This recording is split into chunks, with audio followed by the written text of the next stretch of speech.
The thunder of hooves echoed through Loveland, Colorado. As Grace Cooper ran breathlessly toward the ramshackle cabin she called home, her heart pounding with dread. The four men who held her father's debt were coming to collect. And this time, they weren't interested in money.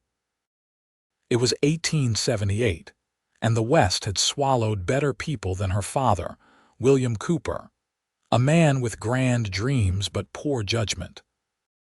Grace clutched her worn shawl tighter around her shoulders as she pushed through the cabin door, finding her father slumped at the kitchen table, an empty whiskey bottle beside him. "They're coming, Pa," she gasped, still catching her breath. "Mr. Holbrook and his men are riding this way." William Cooper raised bloodshot eyes to his 20-year-old daughter, his face etched with shame. "Gracie, I'm sorry. I tried to win it back. Thought I had a winning hand." "How much this time?" Grace demanded, moving to peek through the window. In the distance, she could see dust rising from the road. $500, he mumbled. Grace felt her stomach drop, an impossible sum for people like them. "We don't have that kind of money. We barely have enough to eat." Her father's shoulders sagged further. "Holbrook said. He said if I couldn't pay." The words seemed to choke him. "Said what, Pa?" Grace pressed, though a cold fear was already building inside her. "He said he'd take you instead. Said his men would draw lots." The color drained from Grace's face. Elias Holbrook owned half the businesses in Loveland, including the saloon where her father gambled away what little they had. His reputation for cruelty was well known, and the men who worked for him were even worse, violent, ruthless opportunists who preyed on the desperate. "I'll run," Grace said, moving toward her small trunk of belongings. Her father grabbed her wrist. "They'll find you. They'll burn what's left of our place, and they might kill me."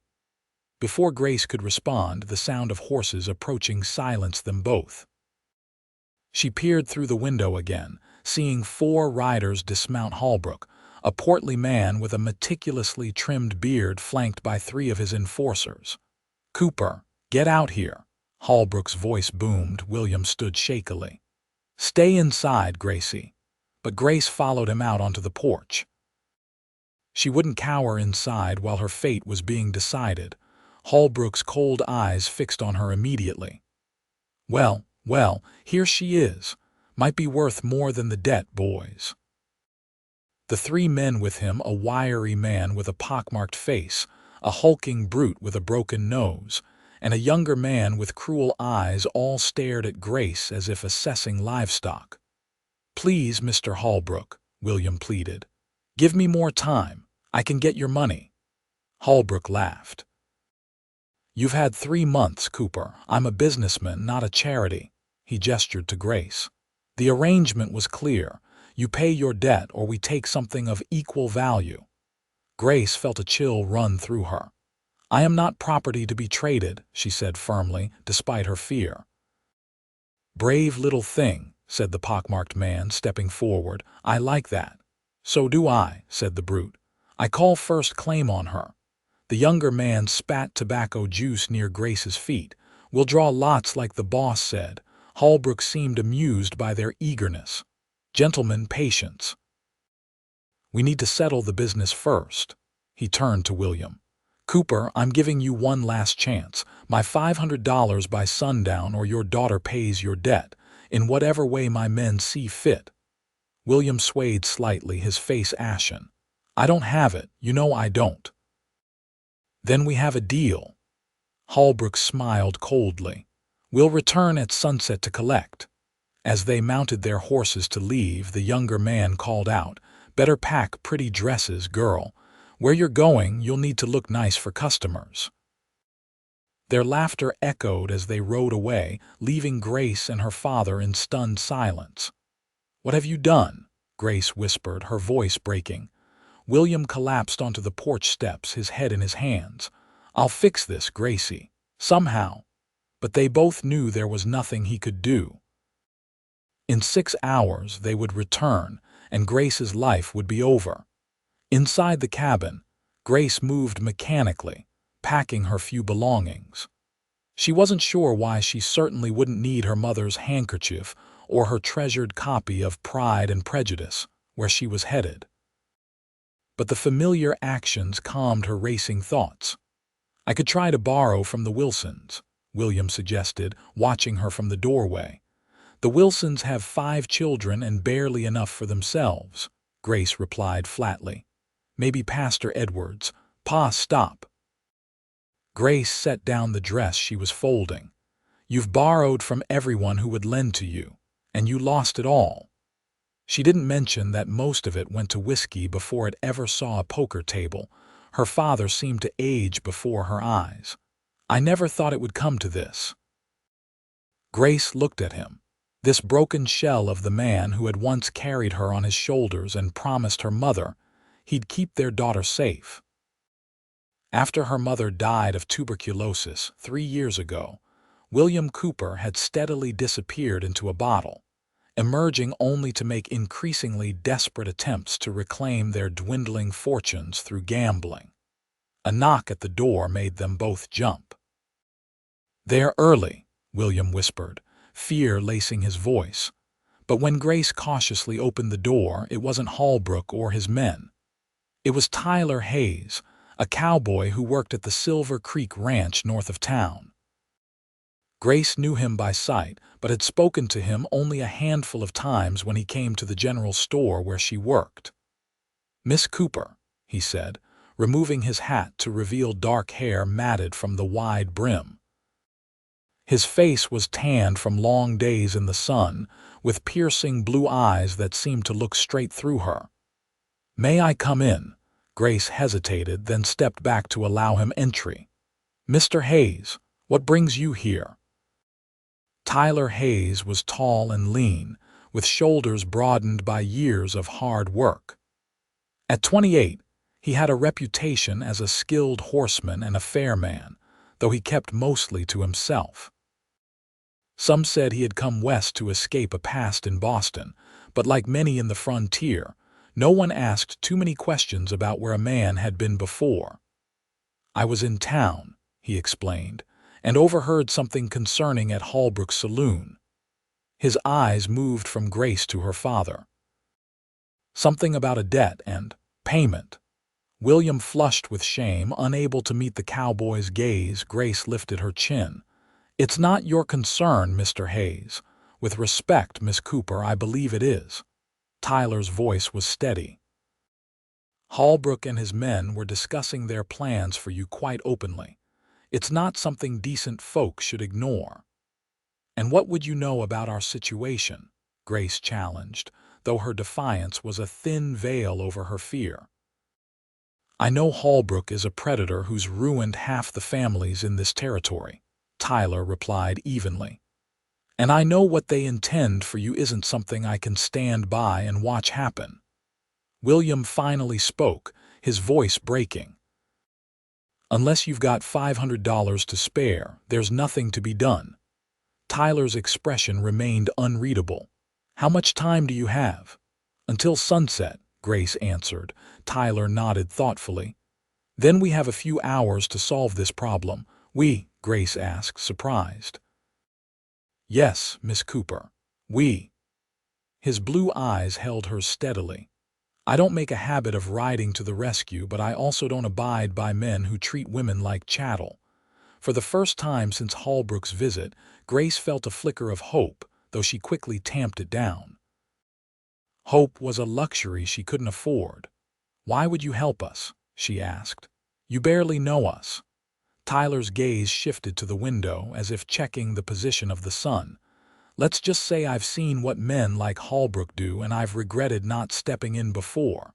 He turned back to her. "Besides, no one deserves what they have planned for you." William stood up straighter, a glimpse of the proud man he'd once been showing through. "I can't ask another man to pay my debts." "You're not asking, I'm offering," Tyler replied, "but we need to move quickly." "I have a plan, but it requires some preparation." "What kind of plan?" Grace asked warily. "One that doesn't involve you being handed over to those men," Tyler said firmly. But I need you to trust me. Grace studied him. She didn't know this man well, but something in his steady gaze made her want to believe him. What choice did she have, anyway? What do you need us to do? She finally asked. Tyler's plan was simple but risky. He would confront Holbrook and his men when they returned, offering to clear William's debt in exchange for leaving Grace alone. If Holbrook refused, which was likely, Tyler was prepared to force the issue. You can't face all four of them, Grace protested, as Tyler checked his revolver. I won't be alone, Tyler assured her. I sent word to friends who owe me favors. He glanced at William. No offense, Mr. Cooper, but you'd best stay inside when they arrive. You're in no condition to help if things get difficult. William nodded, the brief surge of dignity already fading. He retreated to the kitchen table, where an unopened bottle of whiskey sat temptingly. Grace watched him with a mixture of pity and resentment. He wasn't always like this, she felt compelled to explain. After my mother died, you don't owe me explanations, Miss Cooper, Tyler interrupted gently. We all have our burdens to bear. For a moment, Grace wondered what burdens this quiet cowboy carried, but there was no time for such curiosities now. The sun was already beginning its descent toward the mountains. What about me? She asked. What should I do when they come? Stay on the porch where I can see you, Tyler instructed. Don't speak unless spoken to. Let me handle Holbrook. As the afternoon wore on, Grace found herself watching Tyler as he made preparations, positioning his horse for a quick departure if necessary, checking sight lines around the cabin, moving a water trough to provide cover. He moved with a quiet confidence that was reassuring. Have you done this sort of thing before, Mr. Hayes? She finally asked. A ghost of a smile touched his lips. Not exactly this, no, but I've faced down men like Holbrook before. And Tyler met her gaze steadily. I'm still here. The sun was touching the peaks of the Rocky Mountains when they heard horses approaching. Tyler positioned himself casually against the porch railing, his stance relaxed, but his eyes alert. Grace stood by the door, her heart hammering in her chest. Inside, her father had succumbed to the whiskey bottle's temptation and was mercifully unconscious. Holbrook and his 3 men rode up in a cloud of dust, looking surprised to see Tyler there. They dismounted cautiously, hands hovering near their guns. Well, what do we have here? Holbrook drawled. Tyler Hayes, isn't it? The Easterner playing cowboy at Silver Creek. Holbrook, Tyler acknowledged with a slight nod. This is private business, Hayes, the pockmarked man growled. Best ride on. Tyler didn't move. I'm making it my business, Carter. Holbrook's eyes narrowed. Is that so? And what gives you the right to interfere in a legitimate debt collection? There's nothing legitimate about what you're planning, Tyler replied calmly. The brute with the broken nose laughed. Cooper knew the terms when he borrowed the money. His girl is payment. She's a person, not payment, Tyler said, his voice hardening. And I'm here to clear Cooper's debt. Grace stared at Tyler in shock. Was he really offering to pay $500, a small fortune, for people he barely knew? Holbrook looked equally surprised. $500 is a lot of money for a ranch hand. I have it, Tyler stated simply. The younger man spat again. Boss, we had an agreement. The girl was promised. Quiet, Jenkins, Holbrook snapped, his calculating eyes fixed on Tyler. I'm curious why Mr. Hayes is so invested in this matter. My reasons are my own, Tyler replied. Do we have a deal? Holbrook stroked his beard thoughtfully. Perhaps the price has gone up. The girl is quite lovely and my men were looking forward to her. Company. Grace felt bile rise in her throat. Tyler's hand moved closer to his gun. The price was $500. That's what Cooper owes. That's what I'm paying. And if I refuse, Holbrook challenged. Then we have a problem, Tyler said quietly. The tension in the air was palpable. Grace held her breath, watching as the men sized each other up. Holbrook's men were spreading out slightly, trying to flank Tyler. Just then, the sound of approaching riders broke the standoff. 3 men on horseback appeared, stopping a short distance away. Grace recognized them as ranch hands from Silver Creek. "Thought you might want some company, Hayes," called the oldest of the newcomers, a grizzled man with a silver beard. Tyler didn't take his eyes off Holbrook. "Appreciate it, Matthews." The odds had shifted, and Holbrook knew it.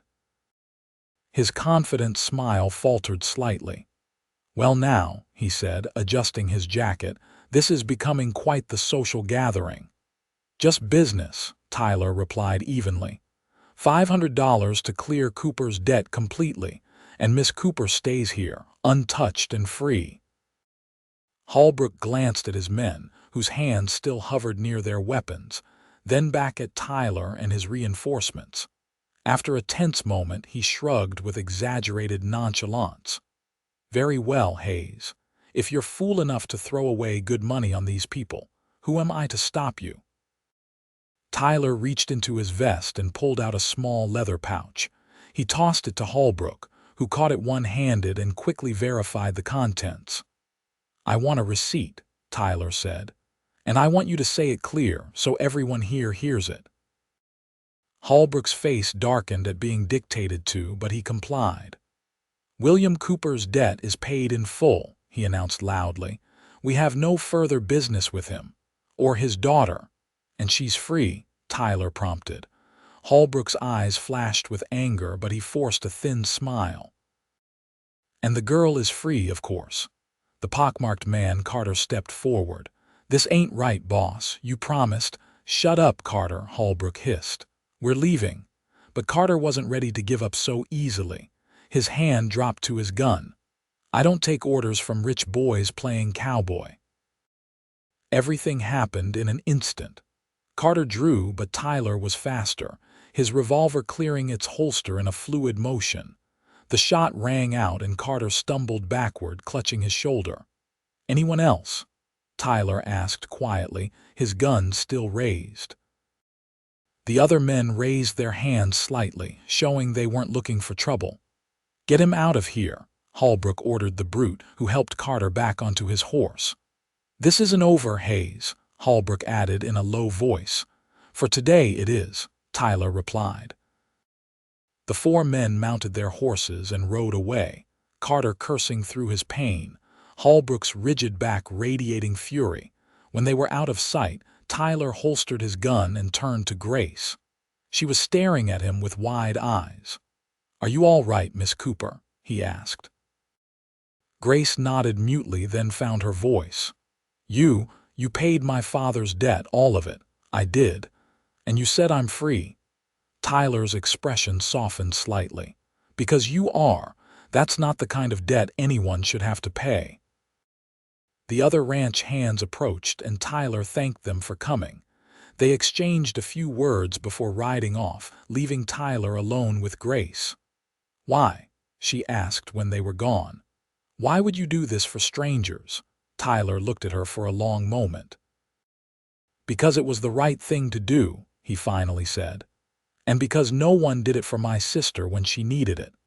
Grace took in this new information, understanding dawning on her face. What happened to her? Pain flashed across Tyler's features. A story for another time, perhaps. He put his hat back on. "You should check on your father." Grace nodded but hesitated. "Mr. Hayes, thank you. I don't know how I'll ever repay you." "You don't need to repay me," he interrupted. "That's the point. You don't belong to me or anyone else." He mounted his horse.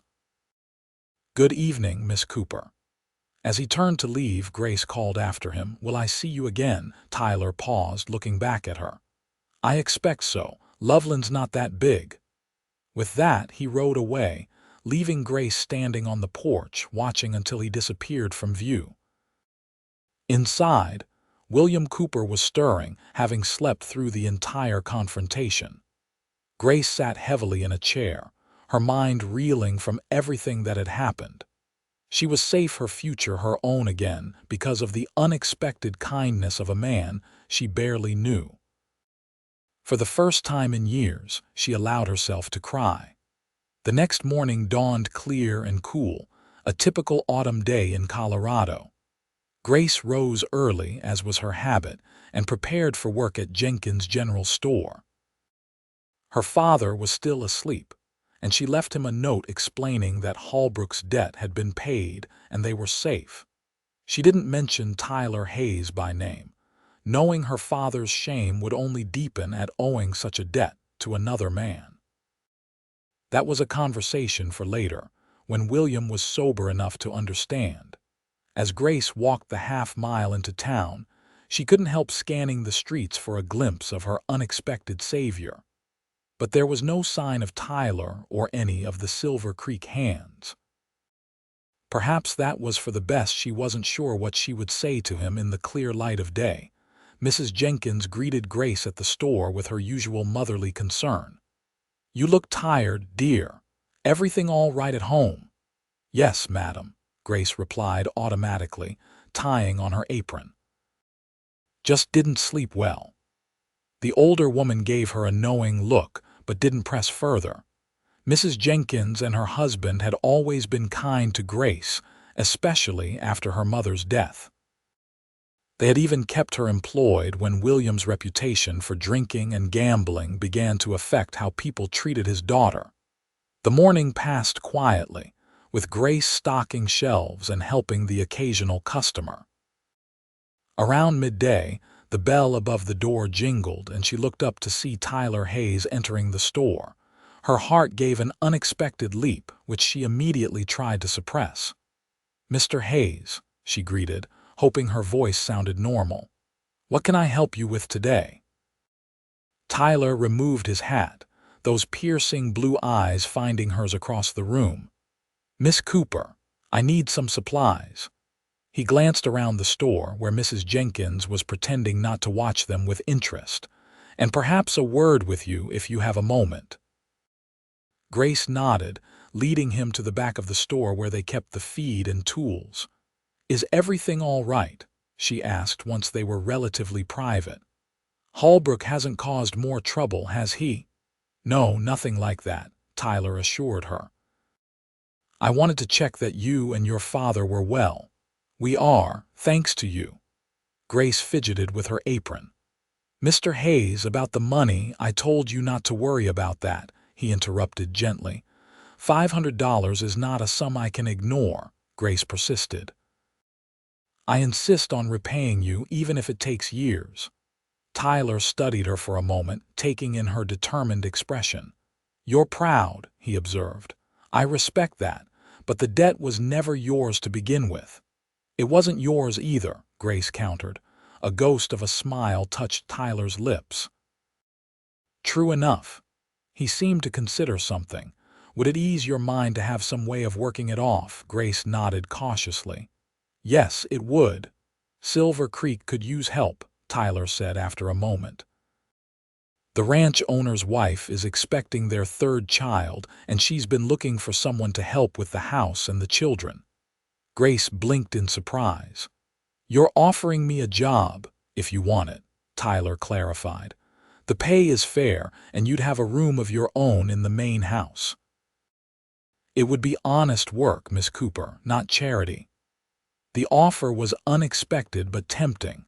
Working at the Jenkins store was respectable, but the pay barely covered their needs, especially with her father's habits. "What about my father?" she asked.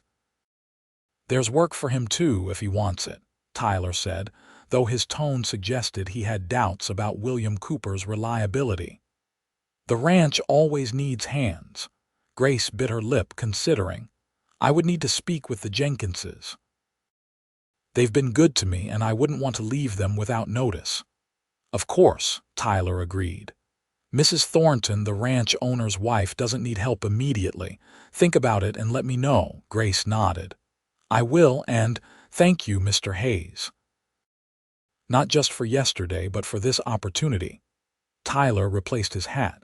"You saved yourself, Miss Cooper. I just evened the odds a bit." He turned to leave, then paused. "I'll be in town until tomorrow morning if you decide." After he left, Mrs.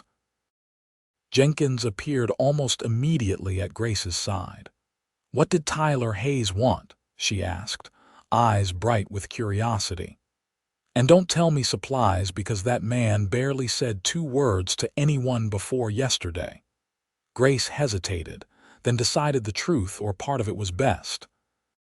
"He offered me a position at Silver Creek Ranch, helping Mrs. Thornton with the house and children." Mrs. Jenkins' eyes widened. "Did he now? And what brought that on?" "He helped my father with something yesterday," Grace said vaguely. "I suppose it's his way of offering further assistance." The older woman studied Grace carefully. "The Thorntons are good people. It would be a fine position for you." She patted Grace's hand. "Better than this old store, that's certain. Mrs. Jenkins, I couldn't possibly leave you without—" "Nonsense," the older woman interrupted. "Mary Wilson's girl has been wanting work, and she's nearly 16 now. We'll manage." She squeezed Grace's hand. "You should take this chance, dear. There's not much future for you here watching your father." She trailed off, but her meaning was clear. Grace felt tears prick her eyes. "You've been so good to me." "And you to us," Mrs. Jenkins replied warmly. "But young women need opportunities, and this sounds like a good one." By the time Grace left the store that evening, her decision was made. She would accept Tyler's offer. For both practical and personal reasons she wasn't quite ready to examine. At home, she found her father surprisingly sober, sitting at the kitchen table with a cup of coffee instead of whiskey. "Gracie," he greeted her, his eyes clearer than they'd been in months. "I read your note." Grace set down her basket. "Then you know we're safe from Holbrook." William nodded, looking older than his 45 years. "What I don't know is how. The note said the debt was paid, but not by whom or how."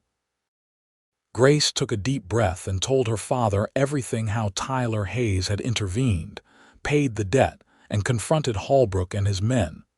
William listened in silence, his face growing more haggard with each detail. When she finished, he covered his face with his hands. "What kind of father am I?" he whispered. "I nearly sold my own daughter to cover my gambling debts, and it took a stranger to save you." "Pa, don't," Grace said, not wanting to see him sink further into self-loathing. "What matters is that we have a chance to start fresh." William looked up, eyes red-rimmed. "How?" "I owe a fortune to a cowboy, and my reputation in this town isn't worth spit." Grace told him about Tyler's offer of work at Silver Creek Ranch. "It could be a new beginning for both of us," she finished. "Away from Holbrook and the saloons." Her father was quiet for a long time. "You want to go?" he finally asked. "I think we need to," Grace replied honestly. "There's nothing for us here but debt and bad memories." William nodded slowly. "You're right, of course. You always were the sensible one, like your mother." He reached across the table and took her hand. "I've let you down, Gracie." "Let her down too. But maybe it's not too late to try to be the father you deserve." Grace squeezed his hand, hope and skepticism warring within her. She'd heard promises before, after particularly bad binges or losses. But something felt different this time, perhaps the nearness of their escape, or the shame of having his daughter rescued by another man. "We'll try together," she said softly. The next morning, Grace sought out Tyler at the town's small hotel. He was just leaving for breakfast when she arrived. "Miss Cooper," he greeted her, seeming surprised but pleased. "You're out early." "I wanted to catch you before you left town," she explained. "I've decided to accept your offer both for myself and my father if the position for him still stands." Tyler studied her for a moment. "It does. But I should be clear, your father will need to stay sober if he wants to keep the job. Mr. Thornton runs a tight operation." Grace nodded, appreciating his honesty. "I've told him as much. He seems different since yesterday, determined." "I hope that's true," Tyler said, his tone suggesting he'd seen such promises broken before. "When can you start?" "The Jenkinses have already found a replacement for me," Grace replied. "We could be ready by the end of the week if that suits." "It does," Tyler confirmed. "I'll send a wagon for you and your belongings on Friday morning." As they stood there in the early morning light, Grace felt a strange mixture of gratitude, hope, and something else she couldn't quite name, something that made her heart beat a little faster when those blue eyes met hers. "Mr. Hayes," she began hesitantly, "I still don't fully understand why you've gone to such lengths to help us." Tyler's expression softened slightly. "Sometimes a person just needs someone to believe they deserve better, Miss Cooper." He replaced his hat. "Friday morning, then." As he walked away, Grace couldn't help but feel that her life had irrevocably changed course, and that Tyler Hayes might be more integral to that new direction than either of them realized. True to his word, Tyler sent a wagon on Friday morning. Grace and her father had packed their meager belongings: clothes, a few books, her mother's china teacup, and the family Bible. Everything else they were leaving behind, including the small cabin that had been their home for the past 5 years. The driver was Matthews, the silver-bearded ranch hand who had come to their aid against Holbrook. He helped load their trunks, eyeing William Cooper with undisguised skepticism, but treating Grace with grandfatherly courtesy. "It's about 10 miles to Silver Creek," he informed them as they set off. "Mrs. Thornton has your room ready in the main house, Miss Cooper." "Mr. Cooper, you'll be bunking with the hands in the bunkhouse." William nodded, looking nervous but determined in his cleaned and pressed shirt.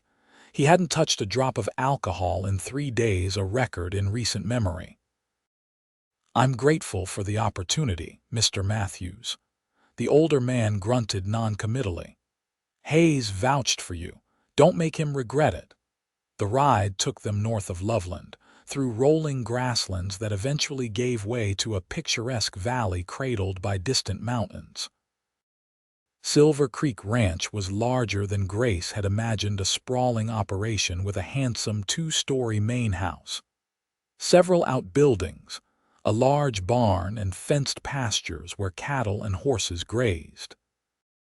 "The Thorntons run one of the most successful operations in the territory," Matthews explained as they approached. "Started with almost nothing 15 years ago." Grace was impressed and a little intimidated. She'd worked in a general store and kept house for her father, but this was grander than anything she'd experienced. As they pulled up to the main house, a pregnant woman in her early 30s emerged onto the porch, flanked by 2 small children, a boy of about 6 and a girl who looked to be 4. "You must be Grace," the woman called warmly. "I'm Margaret Thornton. Welcome to Silver Creek." Grace climbed down from the wagon, smoothing her best dress nervously. "Thank you for having us, Mrs. Thornton. This is my father, William Cooper." Margaret Thornton had kind eyes and an easy smile that immediately put Grace at ease. "Mr. Cooper, Matthews will show you to the bunkhouse and introduce you to the foreman. He'll get you settled." She turned to Grace. "Come inside, dear. You must be tired from the journey." Grace said a quick goodbye to her father, who looked apprehensive but determined as he followed Matthews toward the bunkhouse. Then she followed Mrs. Thornton into the house, the 2 children trailing curiously behind. The interior of the main house was comfortable rather than ostentatious, well-built furniture, polished wood floors covered with woven rugs, and large windows that let in ample light. It smelled of beeswax and fresh bread. "These are my little ones," Margaret said, gesturing to the children. "James and Emma. Say hello to Miss Cooper, children." "Hello," they chorused shyly. "The new baby is due in about 2 months," Margaret explained, resting a hand on her swollen belly. "Which is why your arrival is such a blessing. I find myself tiring more easily these days." "I'm happy to help however I can," Grace assured her. Margaret showed her to a pleasant room on the second floor, smaller than the family bedrooms but far nicer than her room in the cabin had been. It had a real bed with a proper mattress, a chest of drawers, a small writing desk, and a window that overlooked the ranch yard. "I hope you'll be comfortable here," Margaret said. "The work isn't difficult, helping with meals, the children, and some light housekeeping.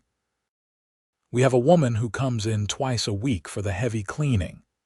"It sounds perfect," Grace replied honestly. Margaret smiled. "Tyler speaks very highly of you, which is saying something. He's not usually so forthcoming with praise." Grace felt a blush rising to her cheeks. "Mr. Hayes has been very kind to my family." "Has he?" Margaret looked intrigued. "How interesting. Tyler keeps to himself mostly, though he's been with us for nearly 3 years now. Best horse trainer we've ever had." Before Grace could respond, the sound of running footsteps in the hallway interrupted them. Emma burst into the room out of breath. "Mama, Papa and Mr. Hayes are back from town." Margaret shook her head fondly. "Emma, what have I told you about running in the house?" She turned to Grace. "You'll meet my husband at dinner. For now, rest a bit and settle in. We eat at 6. Left alone, Grace unpacked her few belongings, arranging them carefully in the drawers and on the desk. As she placed her mother's Bible on the bedside table, she found herself thinking about Tyler Hayes. What had brought him to Silver Creek? Why did a man who clearly had education and means choose the life of a ranch hand? And why had he taken such an interest in her situation? She moved to the window, watching the activity below in the ranch yard. Men were returning from their daily work, leading horses to the stables or carrying tools to the barns. She spotted her father talking with a tall man who must be Mr. Thornton, looking more engaged than she'd seen him in years. And then she saw Tyler, leading a magnificent chestnut horse toward the largest stable. Even from a distance, there was something distinctive about him, a quiet confidence in his movements, a straightness to his posture that set him apart. As if sensing her gaze, he glanced up toward her window. Grace stepped back quickly, her heart racing as if she'd been caught doing something improper. Dinner that evening was a pleasant affair. Robert Thornton proved to be a genial host, a robust man in his late 30s with a hearty laugh and a clear devotion to his wife and children. Several of the senior ranch hands joined them at the large dining table, including Matthews, the foreman Jack Wilson, and Tyler Hayes. Grace's father was not present. The newer hands took their meals in the bunkhouse, but Robert assured her that the foreman spoke well of William's first day. "Says he knows his way around horses," Robert commented. "That's always useful here." Grace was seated between Margaret and Emma, across from Tyler, who remained quiet for much of the meal, speaking only when directly addressed. Yet she felt his eyes on her occasionally, observing her interactions with the family. After the children were excused, the conversation turned to ranch business, cattle prices, a planned expansion of the eastern pasture, and preparations for winter. Grace listened with interest, learning more about the operation that would now be her home. "Miss Cooper," Robert addressed her during a lull in the conversation, "I understand we have Tyler to thank for bringing you to us." Grace nodded, glancing briefly at Tyler. "Yes, Mr. Hayes was very kind to suggest the position." "Kind isn't usually the first word people associate with Hayes," Matthews chuckled. "Stubborn, maybe, or particular, especially about those horses." Tyler accepted the teasing with good grace. "I simply mentioned that Mrs. Thornton needed help and Miss Cooper needed employment. It seemed a logical arrangement." "Well, we're delighted to have you," Margaret said warmly to Grace. "And your father too, of course." As the meal concluded, the men excused themselves to the porch for pipes and conversation. Margaret showed Grace the kitchen routines, explaining that they shared cooking duties with Mrs. Oakes, the housekeeper who came in during the day. Later, as Grace prepared for bed in her new room, she heard a soft knock at her door. It was Margaret, carrying a small lamp. "I just wanted to check that you have everything you need," the older woman said. "Yes, thank you. Everyone has been so welcoming." Margaret smiled. "We're like a family here at Silver Creek. I hope you'll come to feel that way too." She hesitated, then added, "May I speak frankly, Grace?" "Of course. Tyler told us something of your situation in Loveland, not everything, I'm sure, but enough to understand you've had difficulties." Margaret's expression was compassionate. "Whatever happened there, you have a fresh start here, and your father as well." Grace felt tears prick her eyes at the unexpected kindness. "Thank you, Mrs. Thornton. That means more than I can say." After Margaret left, Grace stood by her window, looking out at the now quiet ranch under the vast canopy of stars. In the distance, she could see the glow of lanterns from the bunkhouse, and closer, on the main house porch, the ember of a pipe or cigarette where someone she couldn't tell who sat alone in the darkness. For the first time in years, she felt something like peace. The days quickly fell into a pleasant routine at Silver Creek. Grace rose early, helped with breakfast, saw to the children while Margaret rested in the mornings, assisted with household tasks, and learned the rhythms of ranch life. The work was satisfying. The Thorntons were kind employers, and even the other ranch hands treated her with respect. Her father, too, seemed to be thriving in the new environment. William Cooper had always been good with horses, and the physical labor and structure of ranch work suited him. More importantly, removed from the temptations of town, he remained sober, earning the grudging respect of the other hands. Grace saw Tyler Hayes almost daily, though their interactions were brief and mostly in the company of others. He was often out with the horses, training the young stock or working with the more troublesome animals that other hands couldn't manage. She learned from the others that his skill with horses was nearly legendary in the region, which explained why a wealthy rancher like Robert Thornton employed him despite his reserved nature. About 2 weeks after their arrival, Grace was hanging laundry in the yard when Tyler approached, leading a dappled gray mare. "Miss Cooper," he greeted her. "Settling in well." "Very well, thank you," she replied, trying to ignore the flutter in her stomach. "Everyone has been most kind." Tyler nodded, patting the mare's neck absently. "And your father, better than I've seen him in years," Grace said honestly. "The work agrees with him and—" She hesitated, then continued, "Being away from certain influences has helped." "Good." Tyler seemed genuinely pleased. "He has skills. Shame to waste them." They stood in awkward silence for a moment, the mare nickering softly between them. "She's beautiful," Grace commented, gesturing to the horse. "This is Stella," Tyler said, a hint of pride in his voice. "One of our best brood mares. Just confirmed she's in foal." Grace smiled. "Congratulations. I'm afraid I don't know much about horses beyond the basics." "You ride, though?" Tyler asked. "Not since I was a girl," Grace admitted. "We sold our last horse 3 years ago." Tyler seemed to consider something. "Would you like to learn properly, I mean?" Grace looked at him in surprise. "I wouldn't want to impose on your time." "It's not an imposition," he assured her. "Everyone at Silver Creek should be comfortable on horseback. It's practical." "Then yes," Grace decided. "I'd like that very much. Tomorrow morning before breakfast?" Tyler suggested. "The light is good then, and it's cooler." Grace nodded, suddenly looking forward to the morning in a way she hadn't expected. "I'll be ready." As Tyler led Stella away, Grace found herself watching him go, wondering again about the enigmatic man who had so dramatically altered the course of her life. The next morning, Grace woke before dawn, her stomach fluttering with anticipation. She dressed in her simplest skirt and sturdiest boots, braiding her hair tightly to keep it from her face. When she arrived at the stable, Tyler was already there, brushing down a gentle-looking bay mare. "This is Penny," he introduced. "She's patient and steady good for a beginner." Grace approached the horse cautiously, reaching out to stroke her velvety nose. "Hello, Penny." Tyler demonstrated how to saddle the horse, explaining each step clearly.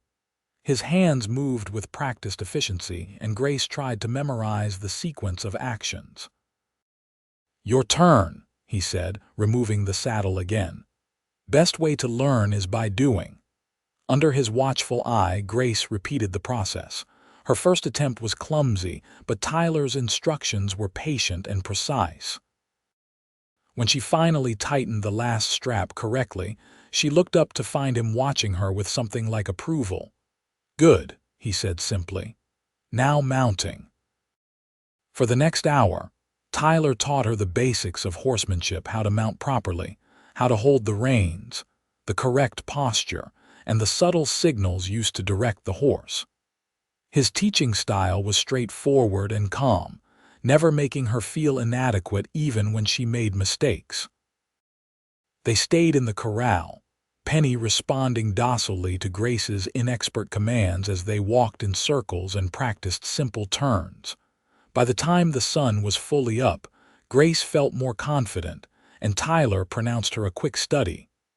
"Same time tomorrow?" he asked as they led Penny back to the stable. "Yes, please," Grace replied, surprised by how much she'd enjoyed the lesson. As they unsaddled Penny together, their hands brushed briefly, sending an unexpected jolt through Grace. She stepped back quickly, flustered. Tyler seemed not to notice her reaction. "You have a natural seat," he commented. "Good balance." "Thank you," Grace managed, willing her racing heart to slow. "I had an excellent teacher." A ghost of a smile touched Tyler's lips, and for a moment, Grace thought she glimpsed something beyond his usual reserve, a warmth that transformed his features and made him look younger, less guarded. "I should get back," she said reluctantly. "The children will be waking soon." Tyler nodded. "Tomorrow, then." As Grace hurried back to the house, she tried to make sense of her conflicted feelings. Tyler Hayes had saved her from a terrible fate, given her father a chance at redemption, and secured them both respectable employment. She owed him an enormous debt of gratitude. But the flutter in her stomach when he was near, the way her skin tingled where their hands had touched, that was something else entirely. Something dangerous and inappropriate. He was her benefactor, her employer's valued employee, and a man clearly carrying secrets he had no intention of sharing. Developing tender feelings for him would be foolish in the extreme. Yet as the days passed and their morning lessons continued, Grace found herself increasingly drawn to the quiet cowboy with the piercing blue eyes. She learned to read the subtle shifts in his expression, to recognize the rare moments when his reserve slipped to reveal glimpses of dry humor or unexpected gentleness. She learned, too, about his reputation on the ranch. The other hands respected Tyler's skill and work ethic, but maintained a certain distance. He rarely joined in their evening card games or trips to town, preferring the company of his horses or a book in the quiet of his private corner of the bunkhouse. "Hayes keeps himself to himself," Matthews told her one afternoon when she was helping in the kitchen and casually asked about Tyler's background. "Been that way since he arrived. Mr. Thornton hired him after seeing him gentle a wild Mustang no one else could touch. Doesn't talk much about where he came from, and no one asks." "He mentioned a sister once," Grace ventured. Matthews raised an eyebrow. "Did he now? That's more than he's told most of us in 3 years." Her riding lessons with Tyler continued through October, gradually expanding beyond the corral to the meadows and trails surrounding the ranch. Grace proved an apt pupil, her initial nervousness giving way to genuine enjoyment of the freedom riding provided. One crisp morning in late October, they rode farther than usual, following Silver Creek itself up into the foothills. The aspens were ablaze with golden leaves, and the air carried the sharp scent of pine and coming winter. "It's beautiful," Grace breathed as they stopped to rest the horses by the creek. Tyler nodded, dismounting and helping her down from Penny. The casual touch of his hands at her waist sent that now familiar warmth through her, and she moved away quickly, pretending to adjust her skirt. "The Thorntons own all this?" she asked, gesturing to the surrounding landscape. "To the ridge line," Tyler confirmed, letting the horses drink from the clear stream. "Robert Thornton has built something remarkable here." "You admire him," Grace observed. "I do," Tyler acknowledged. "He's a fair man who's earned everything he has through honest work. Those are rare qualities." Grace studied Tyler's profile as he gazed up at the mountains. "Is that why you stay? Because you respect him?"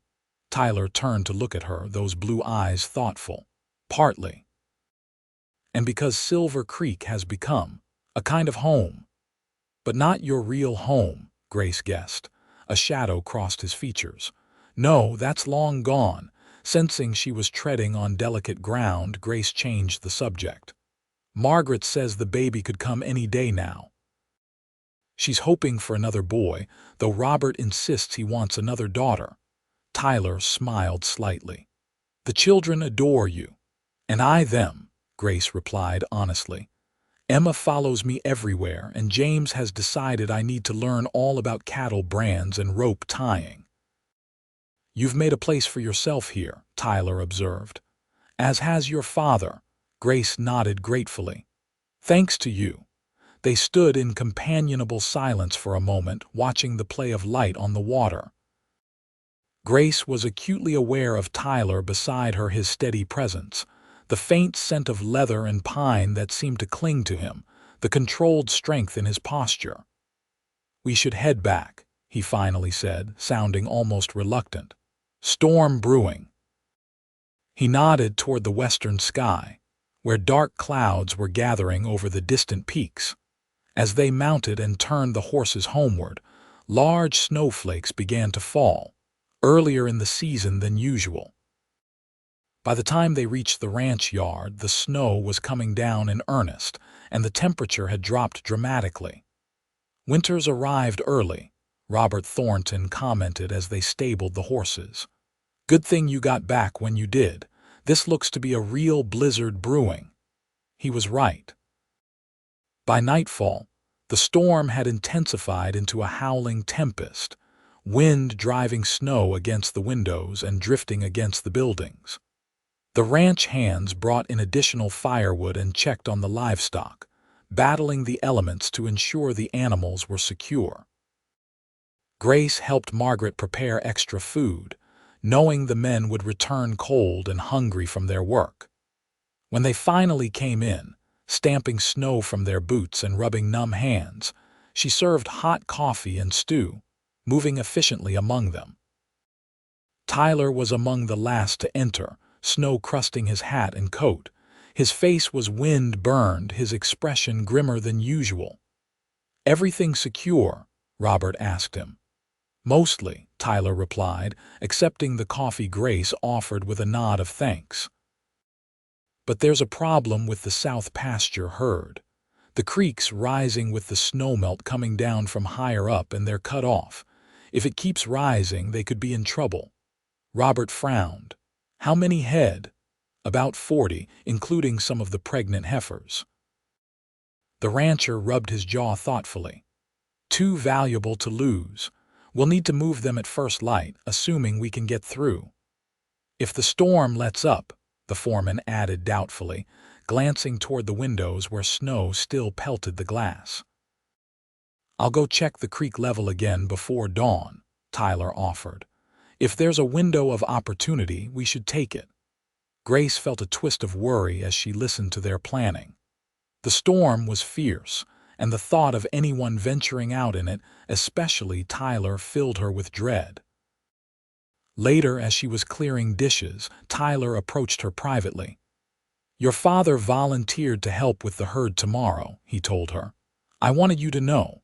Grace felt a spike of alarm. "Is it dangerous?" Tyler didn't sugarcoat his answer. "Cold water, bad conditions, yes, there's risk. But he's capable and we need every experienced rider." She nodded, appreciating his honesty. "Thank you for telling me." Tyler studied her face for a moment. "Try not to worry, I'll keep an eye on him." The simple promise eased her fear somewhat. "Be careful yourself," she said softly. "Both of you." Something shifted in Tyler's expression, a subtle softening around the eyes, a slight parting of lips as if he might say more. But then Matthews called his name and the moment passed. "Get some rest," Tyler advised her. "Tomorrow will be a long day for everyone." Grace barely slept that night, listening to the storm rage around the sturdy house and worrying about the morning's mission. She rose before dawn to find Margaret already in the kitchen, her face tense with concern. "Robert's gone with the men," she informed Grace. The creek rose faster than expected. They couldn't wait for daylight. Grace's stomach clenched with fear. "My father, with them," Margaret confirmed, "and Tyler leading them." Together, the women prepared hot food and coffee, keeping it ready for the men's return. The children were unusually subdued, sensing the tension in the house. Even young Emma didn't protest when told she couldn't go outside to play in the new snow. The storm gradually abated as morning advanced, but there was no word from the rescue party. By midday, Grace found herself constantly at the windows, scanning the white landscape for any sign of returning riders. "They know what they're doing," Margaret assured her, though her own worry was evident. "Robert has weathered worse, and Tyler Hayes is the best horseman in the territory." It was late afternoon when the first riders appeared through the curtain of still falling snow. Grace and Margaret rushed to the porch, watching as exhausted men and equally tired horses trudged into the ranch yard. They were driving a small herd of cattle before them, the animals moving sluggishly through the deep snow. Grace searched the arriving group desperately for her father and Tyler. Relief flooded her when she spotted William among the riders, his beard crusted with ice but otherwise appearing intact. But her relief was short-lived when she realized Tyler wasn't with them. Robert dismounted stiffly, coming to embrace his wife before turning to the anxious hands who had stayed behind. "We got most of them," he reported. "Lost 3 to the creek, but the rest are safe." "Where's Tyler?" Grace asked, unable to contain her concern any longer. Robert's expression grew grave. "There was a heifer stuck on the far bank, about to calve. Tyler went after her when the rest of us were bringing the main herd across." The water was rising fast. A section of the bank collapsed. William interjected, having approached in time to hear Grace's question. "Hayes and the heifer both went in. We saw him grab onto a tree downstream but couldn't reach him before we lost sight in the snow." Grace felt as if the ground had dropped away beneath her. "Then he's still out there, in this cold," Robert nodded grimly. "Matthews and Wilson stayed to search. The rest of us had to get the herd and ourselves back before dark." "You left him." Grace couldn't keep the accusation from her voice. "It wasn't like that, Gracie," her father said gently. "Hayes himself ordered everyone to get the herd to safety, said he'd make his own way back." Margaret put a steadying arm around Grace's shoulders. "Tyler knows these lands better than anyone," she reminded her. "If anyone can find his way back, it's him." But as darkness fell and the temperature plummeted further, Grace's hope dwindled. Matthews and Wilson returned without success, their faces grim as they reported no sign of Tyler beyond the tree where he'd last been seen. "The creek's too dangerous to search in the dark," Matthews explained to Robert. "We'll go out again at first light." Grace barely touched her dinner, her thoughts with Tyler somewhere in the frigid night. Was he injured? Had he found shelter? Or was he already beyond help, his body frozen in the merciless cold? The thought of losing him, this man who had saved her, taught her, and somehow become central to her world without either of them acknowledging it, was unbearable. She was sitting alone by the fire in the main room, everyone else having retired for the night, when she heard a commotion outside. Rushing to the window, she saw lanterns moving in the yard and heard men's voices calling to each other. Grace threw on a shawl and hurried outside, her heart in her throat. A group of hands had gathered around something. No, someone being helped toward the house. "Tyler," she cried, recognizing him despite his bedraggled state. He looked up at her voice, his face pale with exhaustion and cold but very much alive. He was supported between two ranch hands, clearly struggling to walk, his clothes frozen stiff and his lips blue with cold. "Get him inside, quickly," Robert ordered, having emerged from the house behind Grace. "Margaret, we need hot water and blankets." They brought Tyler into the kitchen, the warmest room in the house with its large stove. As the men helped remove his frozen outer clothing, Grace could see that his right leg was injured, the fabric torn and stained with blood. "Heifer kicked me when we went in the water," Tyler explained through chattering teeth. "Creek carried us both downstream a ways before I could get to shore." "The heifer?" Robert asked. "Lost her," Tyler said grimly. "And the calf. Tried to save them, but—" He shook his head, clearly distressed by the failure despite his own perilous situation. "You're lucky to be alive yourself," Matthews scolded. "What were you thinking, trying to walk back in this cold with that leg?" Tyler's eyes found Grace across the room. "Didn't want anyone worrying unnecessarily." Grace felt tears prick her eyes at the simple statement. She busied herself preparing hot tea with plenty of sugar while Margaret examined Tyler's injured leg. "It's a bad gash, but the cold may have saved you from bleeding too much," the older woman pronounced. "Needs cleaning and stitching, though." "I can do that," Grace offered. Her mother had taught her basic medical care, a necessary skill on the frontier. While Robert and the other men returned to check on the rescued cattle, Grace carefully cleaned Tyler's wound, a deep cut across his thigh that must have been excruciatingly painful during his trek back to the ranch. He endured her ministrations stoically, wincing only slightly when she began stitching the edges together. "You've done this before," he observed. "My mother was skilled with home remedies," Grace explained. "She taught me what she knew." They were alone in the kitchen now, Margaret having gone to prepare a bed for Tyler in the small room off the main floor normally used for storage. The intimacy of the situation, her hands on his bare thigh, his eyes watching her work, made Grace acutely self-conscious. "You could have died out there," she said softly, needing to break the silence. "But I didn't," Tyler replied simply. Grace tied off the last stitch and began bandaging the wound. "When they came back without you, I thought—" She couldn't finish the sentence, emotions threatening to overwhelm her. Tyler's hand covered hers where it rested on the bandage.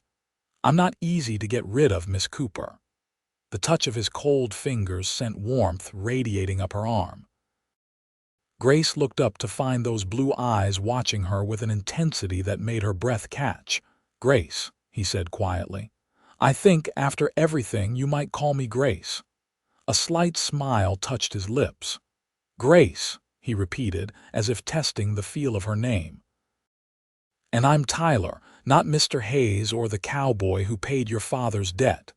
Grace felt her cheeks flush at the reminder of their unusual beginning. "Tyler," she acknowledged with a small nod. Margaret returned then, breaking the moment between them. "The room's ready," she announced. "Robert says you're to stay in the house until that leg heals, Tyler. No arguments." He looked as if he might protest but thought better of it. Yes, madam. With Margaret's help, Grace got Tyler settled in the makeshift bedroom. As they were leaving him to rest, he caught Grace's hand briefly. "Thank you," he said simply. She squeezed his fingers gently. "Rest now. We'll talk tomorrow." That night, Grace lay awake in her bed, replaying the events of the day and examining the feelings she could no longer deny. Somewhere between the riding lessons and today's fear of losing him, Tyler Hayes had become more important to her than she'd ever intended. The realization was both exhilarating and terrifying. Tyler's recovery progressed steadily over the next week. The injury prevented him from riding or doing his usual work with the horses, but it gave him unexpected time in the main house, time that increasingly included Grace's company. She found reasons to check on him throughout the day, bringing meals, fresh bandages, or simply stopping to chat while the children were napping. Tyler was a surprisingly good patient, accepting his temporary confinement with more grace than Margaret had expected.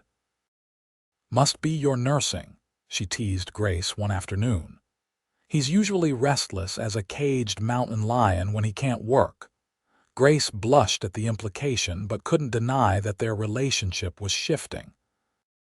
The formal barriers between them were gradually dissolving, replaced by a comfortable familiarity and growing affection that neither acknowledged directly but both clearly felt. They talked for hours about books they had read, places they had seen, dreams they held. Tyler spoke little of his past, but he did share more about his sister, Amelia, who had died 5 years earlier. She was beautiful and kind. He told Grace one evening as they sat by the fire, the rest of the household already retired, too trusting for her own good. A man took advantage of that, charmed her, promised her the world, then abandoned her when she needed him most. Grace understood then what he had meant that day at her cabin, about no one helping his sister when she needed it. "Is that why you helped me?" she asked gently. "Because of Amelia?" Tyler considered the question. "Perhaps at first," he admitted, "but not entirely." His eyes met hers across the firelight. "You have a strength she lacked, a resilience I admired from the beginning." The compliment warmed her more than the fire. "I don't feel particularly strong or resilient most days." "That's often true of the strongest people," Tyler observed. "They don't recognize their own fortitude because they're too busy surviving." As his leg improved, Tyler began taking short walks around the ranch yard, leaning on a cane Robert had fashioned for him. Grace often accompanied him, ostensibly to ensure he didn't overtax himself, though they both knew her presence was no longer about duty. On one such walk, they encountered William Cooper mending tack outside the barn. He greeted them warmly, looking healthier and more content than Grace could remember seeing him in years. "Mr. Thornton's put me in charge of the stable," he told them proudly. "Says I have a way with the equipment as well as the horses." "That's wonderful, Pa," Grace beamed, genuinely pleased by her father's progress. After William returned to his work, Tyler commented, "He's a changed man from the desperate gambler I met in Loveland." "We both are changed," Grace replied softly. "Thanks to you." Tyler shook his head. "I only opened a door. You both walked through it yourselves." They continued their slow circuit, stopping to rest on a bench with a view of the mountains. The December air was crisp but not bitter, the winter sun casting long shadows across the snow-covered landscape. "Christmas is coming," Grace observed. "Mrs. Thornton says there's always a celebration here at the ranch." Tyler nodded. "The Thorntons make quite an event of it. Everyone from the neighboring ranches attends." "Will you dance at the Christmas gathering?" Grace asked impulsively. Tyler looked surprised by the question. "I'm not much for dancing." "Not even with the right partner," Grace challenged gently. Something flickered in Tyler's eyes, a warmth that made her heart race. "Perhaps," he conceded. with the right partner. The moment stretched between them, full of unspoken feelings and possibilities. Grace found herself leaning slightly toward him, drawn by an invisible force she couldn't resist. Tyler's hand found hers on the bench between them, his fingers entwining with hers. "Grace," he began, his voice low and uncertain, but whatever he meant to say was interrupted by Emma's voice calling from the house. "Miss Grace, Mama needs you. The baby's coming." The spell broken, they both stood quickly. Tyler squeezed her hand once before releasing it. "Go. Mrs. Thornton will need you." Grace hurried to the house, her mind spinning with both the excitement of the baby's imminent arrival and the tantalizing nearness of whatever had been about to happen between her and Tyler.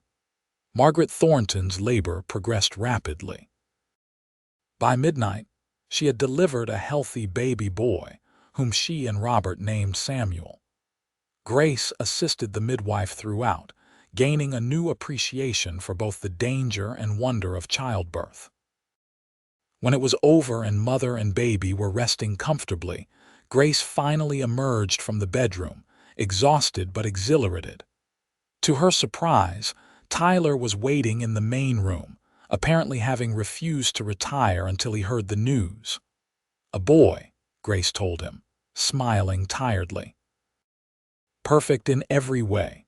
Relief washed over Tyler's face. "And Mrs. Thornton, tired but well," Grace assured him. "The midwife says she's strong as an ox." Tyler smiled, a real, unguarded smile that transformed his face and made Grace's heart flip in her chest. That's good news indeed. He insisted on walking her to the foot of the stairs, though his own room was on the main floor.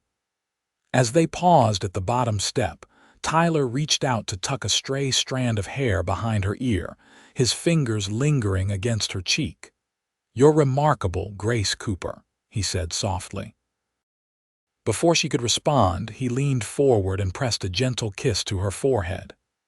"Sleep well," he murmured, then turned and walked back to his room, leaving Grace frozen on the step, her skin tingling where his lips had touched. The arrival of baby Samuel brought joy to Silver Creek Ranch, and the preparations for Christmas added to the festive atmosphere.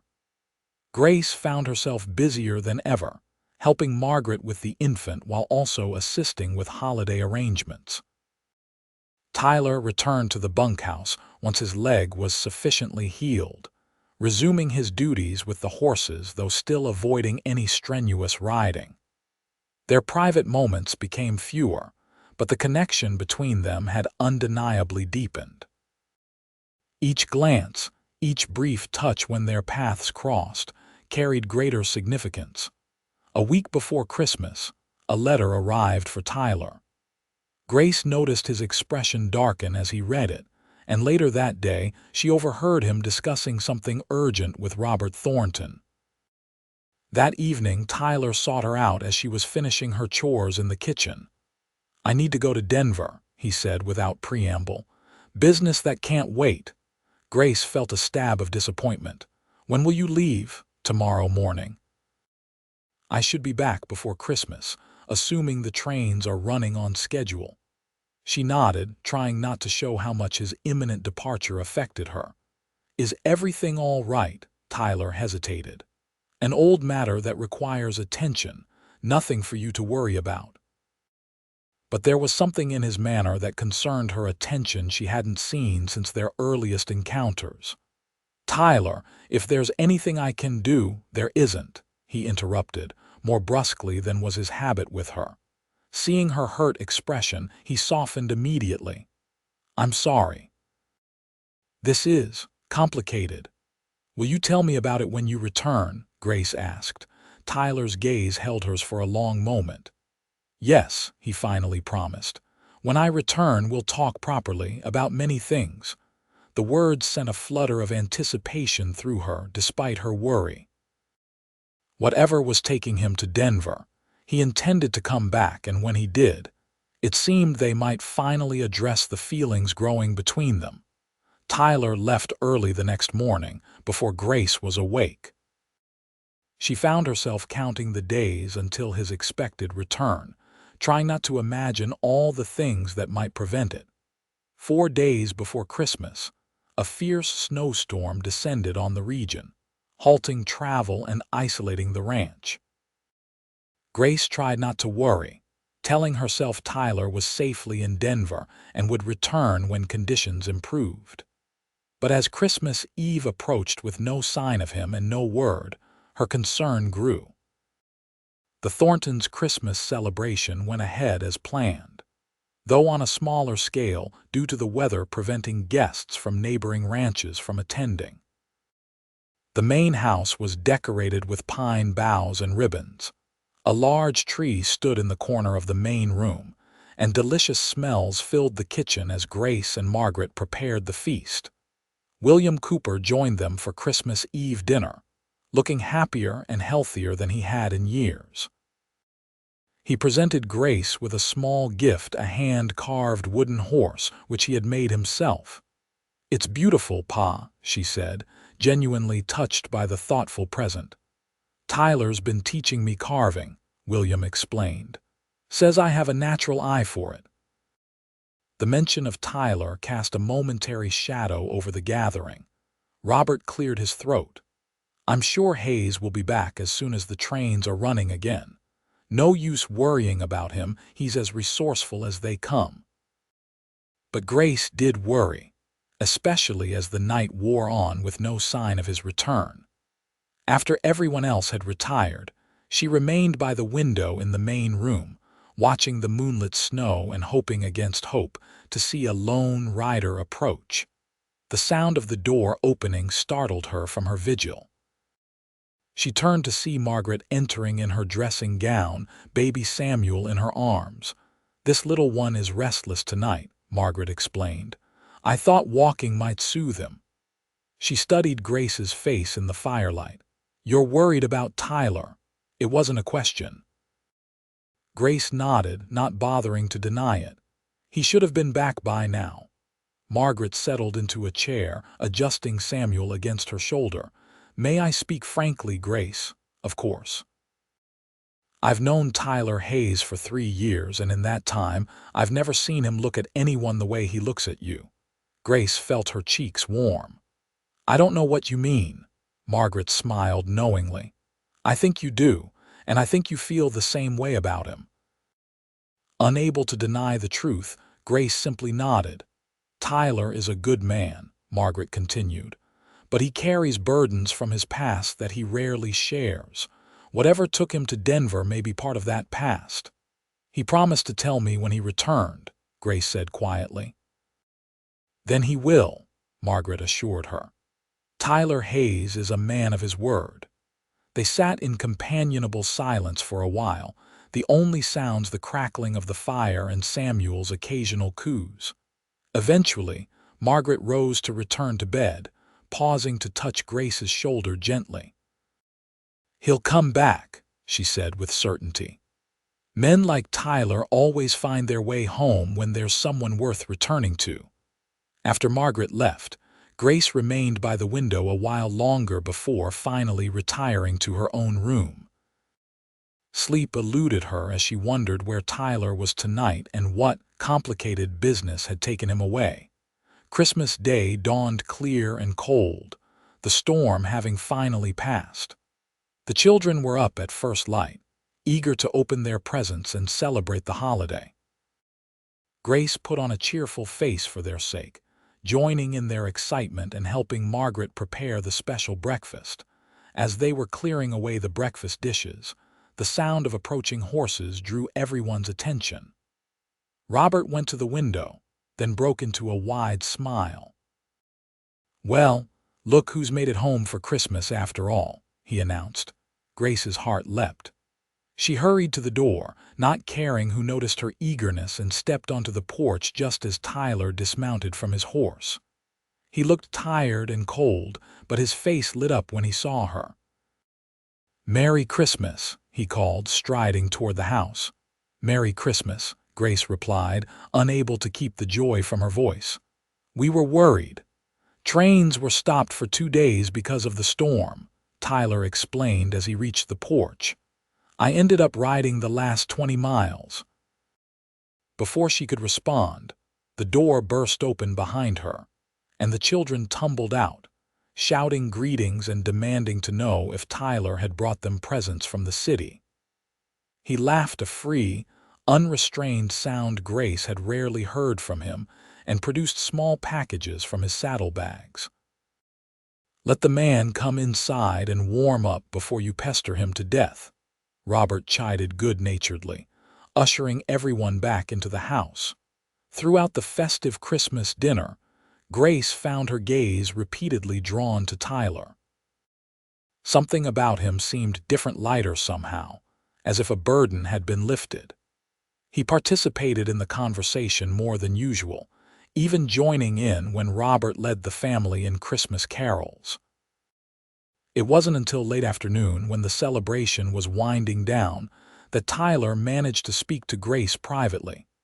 He found her in the kitchen, putting away the last of the special china plates. "I have something for you," he said, producing a small package wrapped in silver paper. "Merry Christmas, Grace." She accepted it with surprise. "You didn't need to bring me anything." "I wanted to," Tyler replied simply. Grace carefully unwrapped the package to reveal a small book of poetry, Elizabeth Barrett Browning's Sonnets from the Portuguese. "It's beautiful," she breathed, opening the leather-bound volume reverently. "You mentioned once that you loved poetry," Tyler explained, "and these particular poems, well, they seemed fitting." Grace looked up at him, touched by the thoughtfulness of the gift. "Thank you." "I didn't get you anything. You've given me more than you know," Tyler interrupted softly. He glanced around the busy kitchen. "Could we talk? Somewhere private?" Grace nodded, her heart beginning to race. "The study should be empty." They slipped away to Robert's small study, closing the door behind them. Tyler stood by the window for a moment, seemingly gathering his thoughts while Grace waited nervously. "My trip to Denver," he finally began, turning to face her, "was to settle some unfinished business from my past." Grace nodded encouragingly. "The complicated matter you mentioned." "Yes." Tyler took a deep breath. "What I'm about to tell you I've never shared with anyone here at Silver Creek. Not even the Thorntons know the full story." He gestured for her to sit, then took the chair opposite her. "My full name is Tyler Hayes Blackwood.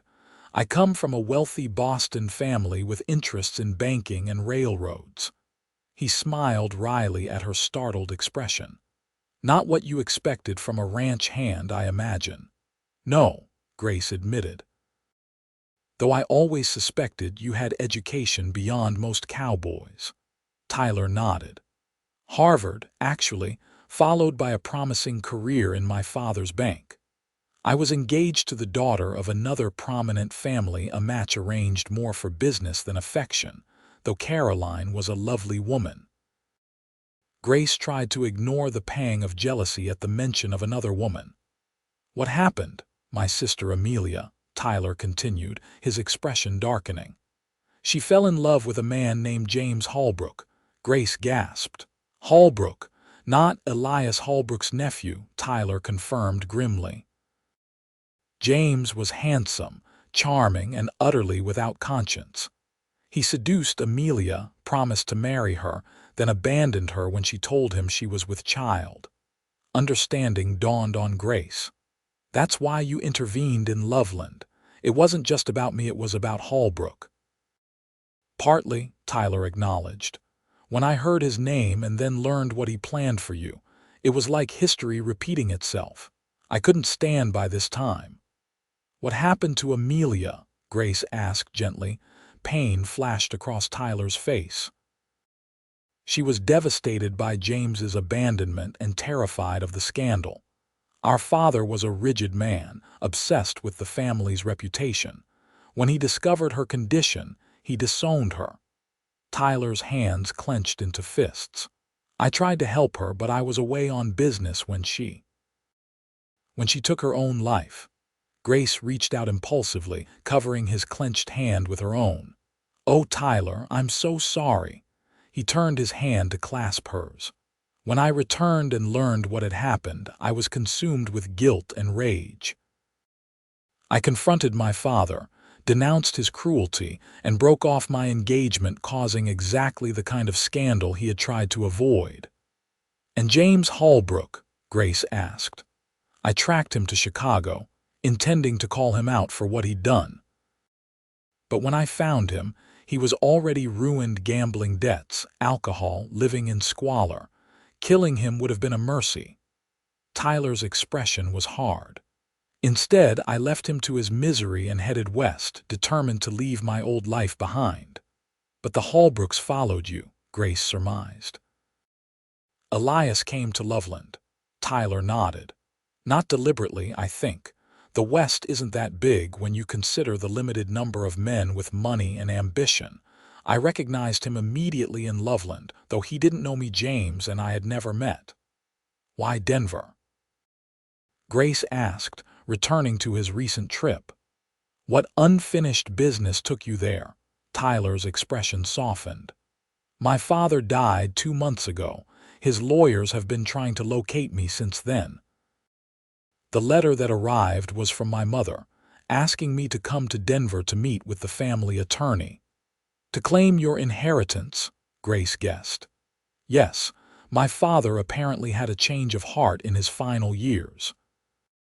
He left everything divided equally between me and my mother, with a substantial trust established in Amelia's name to help young women in difficult circumstances." Tyler's voice betrayed his complex emotions about this posthumous gesture. "My mother insisted I accept my share to honor his final wishes, if nothing else." Grace tried to process all these revelations. "So you're wealthy now?" Tyler smiled slightly at her bewilderment. "On paper, yes. Though I haven't decided what to do with the money or the Blackwood business interests." "Will you go back to Boston?" Grace asked, unable to keep the fear from her voice. Tyler's eyes locked with hers. "That depends," he said quietly. "On what?" "On you, Grace." Tyler rose from his chair and moved to kneel before her, still holding her hand. "These past months, getting to know you, watching your strength and kindness, I've found something I never expected to find again after Amelia died. Hope, purpose, joy." He paused, searching her face. "Love." Grace's heart seemed to stop, then race forward. "Tyler, I love you, Grace Cooper," he said simply. "I think I began falling in love with you that first day in Loveland when you stood on your porch and faced down 4 men with nothing but courage and dignity." Tears filled Grace's eyes. "I love you too," she whispered. "I've been so afraid to admit it, even to myself. You saved me, gave my father a second chance. How could I presume to want more?" Tyler reached up to cup her cheek tenderly. "You never needed saving, Grace. You just needed someone to clear the path so you could save yourself." His thumb brushed away a tear that had escaped. "And you've saved me too, in ways you can't imagine." He rose slightly, still kneeling, and took both her hands in his. "I don't care about the Blackwood fortune or what society expects of me. I only care about building a life with you if you'll have me." His blue eyes held hers steadily. "Grace Cooper, will you marry me?" Joy surged through Grace, bright and overwhelming. "Yes," she breathed. "Yes, Tyler, I will marry you." Tyler's face transformed with happiness. He leaned forward, one hand moving to cradle the back of her neck, and finally, his lips found hers in a kiss that felt like coming home. When they eventually broke apart, both breathless and smiling, Tyler rested his forehead against hers. "I was so afraid you'd think less of me when you knew my true background," he admitted. "That you'd see me as just another rich Easterner playing at being a cowboy." Grace shook her head. "I know who you are, Tyler Hayes or Blackwood, or whatever name you choose. You're the man who said she's free when others would have claimed me as payment. The man who teaches patiently, rides fearlessly, and loves completely." She touched his face gently. Those things matter far more than your name or your bank account. Tyler kissed her again, sealing their understanding and their future with a promise more binding than any legal document. They emerged from the study to find the Thornton family, and the ranch hands gathered for evening festivities. Robert was the first to notice their clasped hands and matching expressions of joy. "Well now," he said with a knowing smile, "it seems Christmas has brought an additional blessing to Silver Creek this year." Tyler looked at Grace, who nodded encouragingly. "I've asked Grace to marry me," he announced to the room, "and she's done me the great honor of accepting." Cheers and congratulations erupted around them. Margaret embraced Grace warmly, whispering, "I told you he'd come home to you." William Cooper approached them last, his eyes suspiciously bright. "I never thought I'd live to see my Gracie so happy," he said, voice thick with emotion. He extended his hand to Tyler. "You're a better man than I deserved for a son-in-law, but I'm grateful beyond words." Tyler shook his hand firmly. "We both love her, Mr. Cooper. That's a good foundation for any family." As the celebration continued around them, Tyler drew Grace aside for a moment. "There's something else I should tell you," he said. "While I was in Denver, I purchased some land near here, a small ranch about 10 miles east of Silver Creek." Grace's eyes widened. "Our own place," Tyler nodded. "It needs work, but the location is good, plenty of water, good grazing land. I thought we might build something there together." He looked suddenly uncertain. "Unless you'd prefer Boston or Denver, I have properties in both cities now." Grace laughed, joy bubbling up inside her. "Tyler Hayes Blackwood, do I look like a city woman to you? Of course I want our own ranch." She squeezed his hands. "As long as I'm with you, I'm home." That night, after the festivities wound down and the household retired, Grace stood alone on the porch, gazing up at the star-filled sky.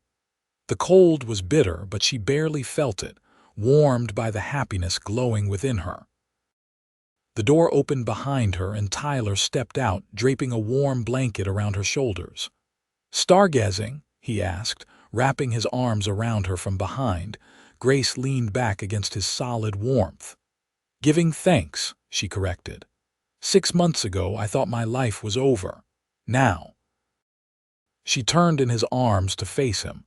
"Now everything is just beginning." Tyler smiled, his face more open and relaxed than she had ever seen it. "I was thinking about names for our ranch," he said. "What do you think of Freedom Ranch?" Grace's heart swelled with love for this complicated, honorable man who had changed her life with 4 simple words. "She's free." "It's perfect," she whispered, rising on tiptoes to kiss him as the Christmas stars shone above their new beginning. The wedding of Tyler Hayes Blackwood and Grace Cooper took place the following spring, when the meadows around Silver Creek were carpeted with wildflowers. It was a simple ceremony held outdoors, with Robert Thornton standing as Tyler's best man and Margaret as Grace's matron of honor. William Cooper, now 6 months sober, proudly walked his daughter down the makeshift aisle. The guest list included not only the Silver Creek Ranch hands, but also neighboring ranchers and townspeople from Loveland who had come to know and respect the couple. Tyler's mother traveled from Boston for the occasion, a dignified woman whose reserve melted visibly when she saw her son's happiness.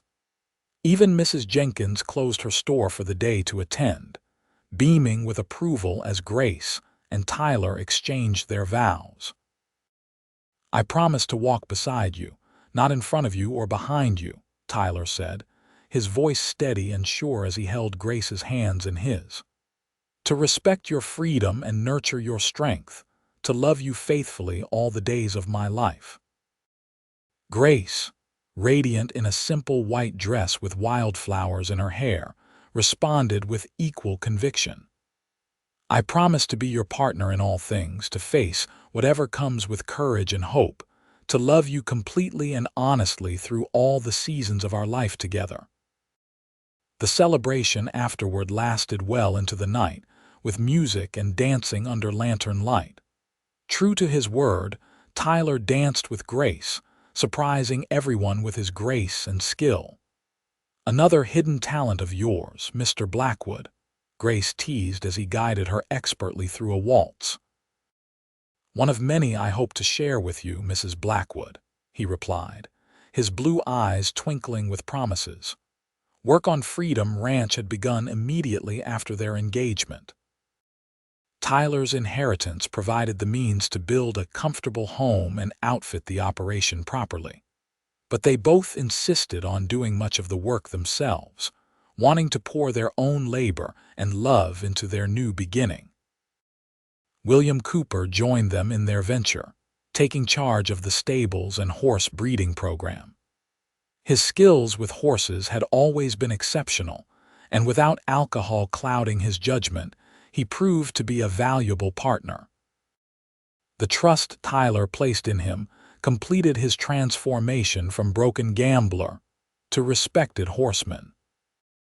By the time of their wedding, the main house was completed not as grand as the Thornton residence but solid and welcoming, with large windows that filled the rooms with light, and a wide porch where they could watch the sunset over their land. They moved in the day after their wedding, driving a wagon loaded with wedding gifts and personal belongings down the well-worn trail from Silver Creek. As they approached the ridge that overlooked their property, Tyler stopped the horses. "Welcome home, Mrs. Blackwood," he said, helping Grace down from the wagon. Together they stood on the ridge, arms around each other, surveying the future they would build together. The neat white house nestled against a backdrop of pine trees, the red barn and corral, the creek that meandered through pastureland where eventually their own herds would graze. "It's beautiful," Grace breathed, leaning into her husband's embrace. "Better than any dream I could have imagined." Life at Freedom Ranch quickly fell into pleasurable routines. Tyler applied his business acumen to establishing their operation, focusing on breeding and training quality horses rather than competing with larger cattle operations like Silver Creek.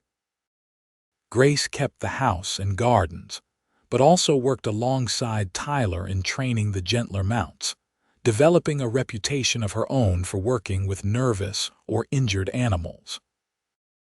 They remained close with the Thorntons, visiting regularly and supporting each other through the inevitable challenges of ranch life.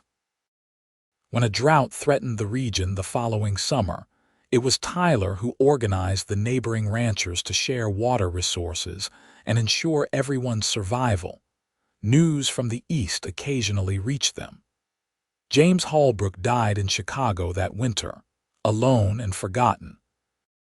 Elias Holbrook eventually sold his Loveland businesses and moved further west, his reputation for cruelty following him.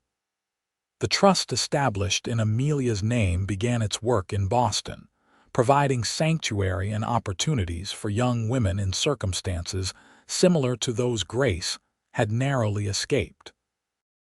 By their first anniversary, Grace had joyful news to share. On a warm May evening, as they sat on their porch watching the sunset, she placed Tyler's hand gently on her still flat stomach. "We'll be 3 by Christmas," she told him, watching his face transform with wonder and joy. "A baby," he whispered, awe in his voice. "Are you certain?" Grace nodded, her own happiness mirrored in his expression. "Dr. Miller confirmed it yesterday when I was in town." Tyler gathered her into his arms, holding her as if she were made of the most precious glass. "Thank you," he murmured against her hair, "for this gift, for your love, for everything." "For what?" Grace asked, leaning back to see his face. "For loving you, that's as natural as breathing." "For showing me that the past doesn't have to define the future," Tyler said earnestly. "For helping me become the man I wanted to be instead of the man my father expected or my guilt demanded." Grace touched his face tenderly. "And thank you for freeing me not just from Hallbrook, but from fear, from limits, from a life half lived." Their son, William Tyler Blackwood, was born on a snowy December night, with Margaret Thornton assisting as midwife and William Cooper pacing anxiously outside the bedroom door with his son-in-law. The baby had Tyler's blue eyes and a strong set of lungs that announced his arrival to the entire household. "He's perfect," Tyler said in awe as he held his son for the first time, tears unashamedly tracking down his face. Just like his mother, life expanded to accommodate their growing family. Tyler built a nursery adjacent to their bedroom, filling it with toys he carved himself during the long winter evenings. Grace recovered quickly from the birth, her natural resilience serving her well in motherhood as it had in all other challenges. William Cooper proved to be an adoring grandfather, spending hours walking the colicky baby when Grace needed rest, or entertaining the growing boy with stories of horses and the early days of the West. His relationship with Tyler deepened into genuine friendship and mutual respect, healing old wounds for both men. Freedom Ranch prospered under their care. By the time young Will was 3, they had established a reputation for breeding and training the finest horses in the territory. Buyers came from as far as Denver and Salt Lake City to purchase their stock, and Tyler's innovative breeding programs were discussed in agricultural journals. Their family grew again with the arrival of Emma Rose 2 years after Will, and then Thomas James 2 years after that. Their home rang with children's laughter and the everyday sounds of a loving family. Through it all, Tyler and Grace's bond only strengthened. The passion of their early days matured into a deep, abiding love built on trust, respect, and shared purpose. They faced the challenges of frontier life together: harsh winters, threatening wildfires, economic uncertainties, drawing strength from each other when circumstances tested their resolve. On their 10th wedding anniversary, Tyler surprised Grace with a special gift, a silver locket containing miniature portraits of their 3 children on one side and a tiny pressed wildflower on the other. "From the meadow where we were married," he explained as she examined it with delight. "A reminder of our beginning." That night, after the children were asleep, they sat on their porch as they often did, watching the stars emerge above their land. Grace leaned against Tyler's shoulder, content in the peaceful moment. "Are you happy, Tyler?" she asked softly. "With this life we've built." He turned to look at her, the years having added character to his handsome face but done nothing to diminish the love in his eyes. "Beyond measure," he replied honestly. "There are days I still can't believe how fortunate I am to have found you, to have our children, to have created this haven." Grace smiled, understanding completely. "From debt and desperation to this abundance, sometimes it seems like a dream." Tyler shook his head. "Not a dream.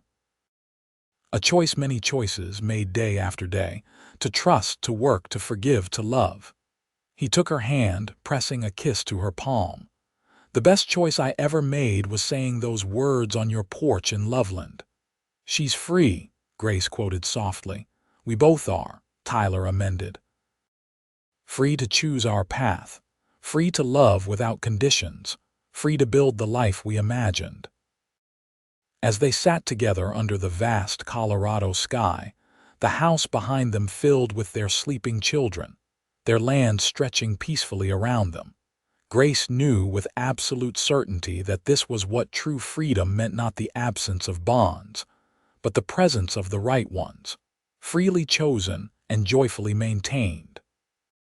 And it had all begun with a debt, 4 threatening men, and a cowboy with the courage to say 3 simple words that changed everything. "She's free."